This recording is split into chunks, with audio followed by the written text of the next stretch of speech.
So, it's been a big week. Last week there was an awful shooting in Buffalo, racially motivated shooting. And next week on Wednesday is the anniversary of the murder of George Floyd. So there's a lot going on, Right. a lot we could talk about, but maybe we could just begin at a personal level and do a check-in on how are you doing? What is going on in your heart and mind in this season? Yeah, that's a great question. I'm present to sadness and grief and anger. The sense of why does this keep happening, or why, as a society, don't we confront the narratives that led to this? I'm also fighting what is my instinctual reaction, which is numbness. I think the collective trauma of the pandemic, of so many things, numbness seems like a natural response. I want to put it away. I don't really want to look at the stories or the images. But the grief, the anger, I think dominates. Yeah. I also feel a sense of not necessarily failure, but wondering in terms of the discipleship of the church. Part of the person's manifesto was that they were trying to target people who are non-white and non-Christian. And that just reminds me of the ways that white supremacy in some sense is a uniquely Christian heresy. It's rooted in some of these Christian doctrines of discovery, or these ideas of pigmentocracy. And it's a problem for the church to deal with. It's not just that white supremacists are the KKK or even this person. Yeah. Those are maybe the most extreme forms of it. But it is the complicity in replacement theory, complicity in all sorts of rhetorics that survive in our society and are largely promoted in Christian spaces. Yeah. One of my experiences of dialogue is the interesting challenge of tuning into you and then tuning into me. Right. You know? So one of the things that I feel tuning into me is just like, I feel the self-consciousness of realizing in conversation that these events impact you in a, full frontal attack sort of way. Right. And for me, it's a little bit in my periphery. And I feel self-conscious and maybe a little bit ashamed in saying that. But I do experience these events as differently than you do. Right. I want them to matter to me. I want to be the kind of person that has a sensitivity of heart. But oftentimes I need to be reminded, Yeah. of them. So I wonder, I think there's a bunch of people in our church that feel sort of like me, and who in the midst of these kind of dialogues wonder things like, can we be friends? And what's your honest sort of request of me, or exhortation or encouragement to me?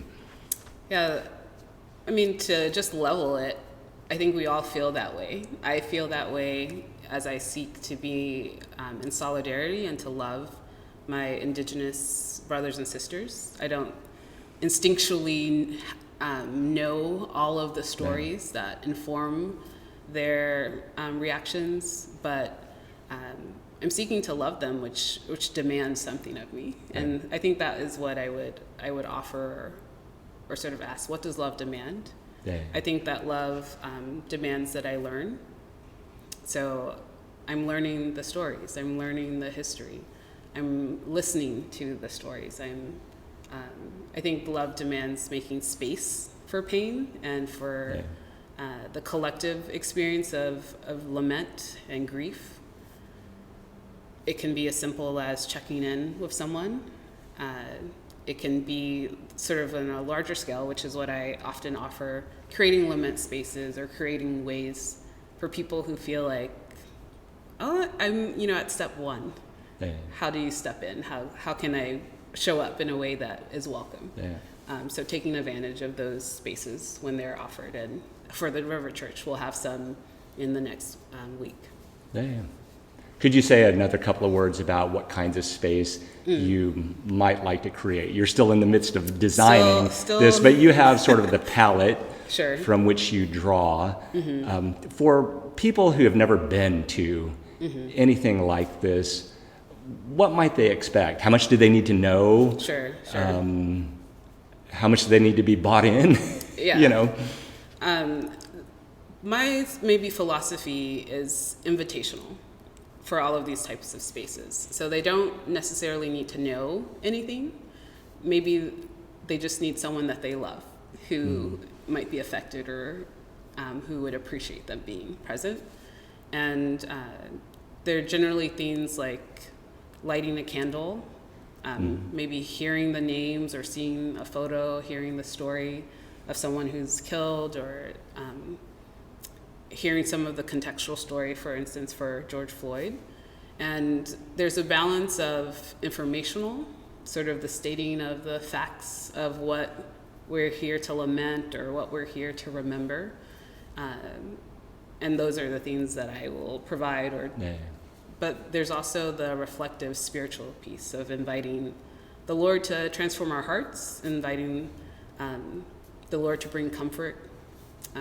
It is the embodiment of mourning with those who are mourning, grieving with those who are grieving, so that we can also celebrate with those who, when they are celebrating. I'll just say, one of the things I appreciate about the space that you create there is that it's contemplative in nature. Like, no one's yelling at me or directing me in an overt sort of way, but there's space to take in the reality of the world and to process it in the space of the Holy Spirit as the Spirit directs. And I think that's really wonderful. Yeah, and love is really the root of it. Just a quick thing, I went to the Angel anniversary in this last month of a young man, a father who was killed by San Jose police. And the wife and the son who organized this event, they're just so grateful that people came. What was asked of us was really simple, to place a rose at the spot where they had died. But it's just so meaningful for them that someone cares about them enough to show up, to be with them in the midst of their pain. And I think that is my heart and my hope as well. That's great. We're trying to keep this conversation relatively short, but if we could go personal again for a moment. Every once in a while we get a conversation about the shirt that you're wearing today. I wonder, if you would express what it means to you when you're wearing that shirt. Yes, this is a Black Lives Matter Imago Dei shirt. The back of it sort of just denotes that Black people are made in the image of God. The hashtag Black Lives Matter started as a love letter to Black people who, at the time and still continuing, were being killed at a very disproportionate rate, often by the state in some sense, police officers, but even sort of neighborhood watch type folks. And it's an affirmation that Black people are seen, that even though their deaths are happening at this rate, their humanity is valued, they're made in the image of God, and that is a cause for concern, for collective grief. And I can't remember when I started to wear this shirt, but my experience in that season was one of extreme pain, even in our church, because myself, my community are processing the trauma of these deaths, and it felt completely unseen or unknown in our congregation in the midst of our Sunday worship services. And I decided to wear the shirt almost in a prophetic sort of declaration that I want it to be true that Black Lives Matter. I want it to be true that my community sees the pain. My community is aware of these stories. My community sees me, who is in pain. And I felt very much that my needs for comfort, for companionship in the midst of grief and sorrow were invisible. So it's a prophetic declaration of sorts. I want to wear it until that is for sure true. And I see a lot of signs of hope of that in our congregation. There's so many elements that give hope, even from our community coming to the George Floyd protests last year. That's a major space of hope for me. The ways that people are learning about these injustices and taking actions to remediate or address them. So it's a prophetic shirt, and I understand that it might cause that tension, and I offer myself to talk and converse with all those.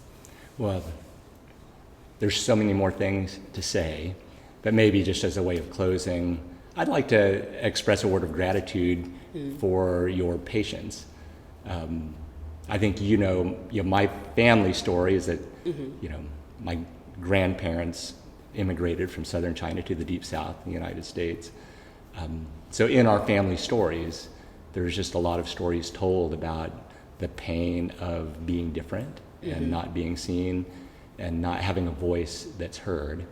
So I'm deeply aware from my family story of the cost of that.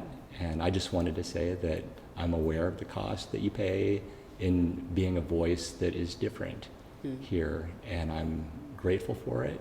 And I want to honor it in this season. Thank you. Yeah.